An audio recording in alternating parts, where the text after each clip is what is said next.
Салем, достар. Бүгін мен деген мамама көмектесейін деп жатырмын. Кешкі асқа мен қазір пицца пісірейін деп жатырмын. Мен қазір сіздерге тез жасалатын пиццаны көрсететін боламын. Мынау бізде помидор, мынау бізде деген сыр, мынау бізде колбаса, мынау бізде помидор, мынау бізде кетчуп, мынау бізде нандар. Достар, мен қазір пиццаның заттарын қойып шығатын боламын.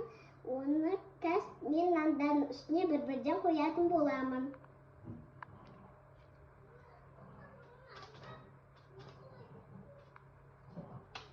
Достар, біздің пиццамыз дайын болды. Енді 10 минутқа духовкаға салайық. Достар, біздің пиццамыз дайын.